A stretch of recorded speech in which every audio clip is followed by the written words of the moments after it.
Salam müəllimlər, hər vaxtınız xeyir. Deməli, Paul Cézanne dərsindən məlumat verəcəm. Sadəcə Paul Cézanne'ın dövrləri haqqında, mərhələləri haqqında.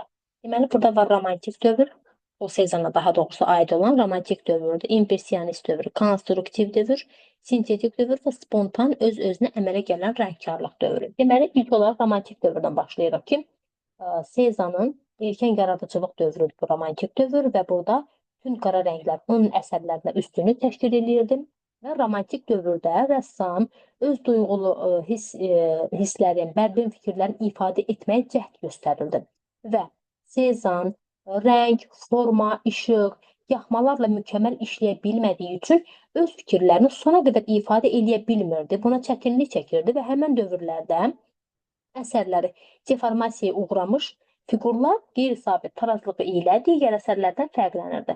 Burada verilən nümunəsi piyano çalan qız əsəridir ki, burada anası və bacısı Marini təsvir etmişdir. Gəldik impressionist dövrə. Paul Cézanne impressionist dövrdə impressionistlərin yaradıcılığı ilə tanış olurdu və bu dövrdə Paul Cézanne əsərlərində hiss olunurdu rəngin təravəti, keçidlərin yumşaqlığı və impressionist dövr üçün xarakterik idi. İşıq hava mühitinin zərif keçidi, daha işıqlı rəng qamması və impressionist dövrdə Paul Cézanne'ın yaradıcılığında mənzərə və şəhri natürmortlar əsas janr idi və onun əsərləri hələ ki impressionist dövrdə qəliz deyildi və onun əsərlərində yəni rəssamın bənzərsiz rəng çalarlarını tünd göyümtül, mavi, sarımtıl, narıncı rəngin uyğunluğunu görmək mümkün idi. Burada verilən nümunəsi vazada gül dəstəsi idi.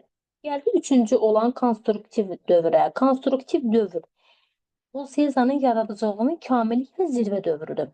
Konstruktiv dövrdə iri formaların, ciddi kompozisiyaların harmonik uyğunluq təşkil edirdi Cézanne'ın yaradıcılığında və konstruktiv dövrdə Paul Cézanne'ın rəngkarlığın daxili qurucularından biri olduğunu şərtləndirmişdi. Yəni ki, o şərtləndirmişdi ki, orada iri formaların, ciddi kompozisiyalar harmonik uyğunluq təşkil edirdi və bu da onu şərtləndirirdi ki, Paul Cézanne deməli, rəngkarlığın dahi qurucularından biridir və Cézanne öz əsərlərində konstruktiv dövrdə, yəni həndəsi formadan daha çox istifadə eləyirdi. Harmoniyanın məğzin vurğulayırdı.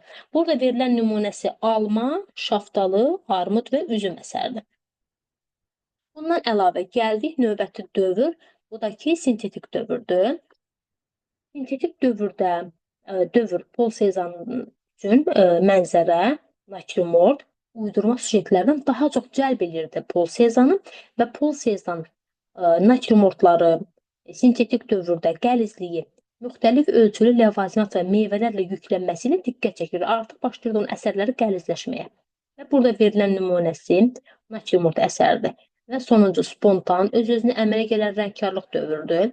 Spontan dövrdə rəssam yaradacağı kompozisiya haqqında artıq əvvəlcədən düşünmürdü. Hər şey iş prosesində artıq peyda olurdu. İş prosesində yaranırdı, yəni professionallaşmışdı, belə deyək. Və rəssamın artıq palitrasında lirik çalarları da görməyə başlayırdıq. Spontan, yəni öz-özünə əmələ gələn rəngkarlıq dövründə. Burada verilən nümunə də mavi mənzərə əsəri idi.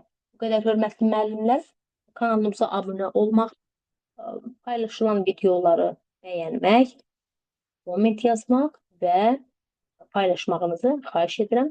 Sağ olun.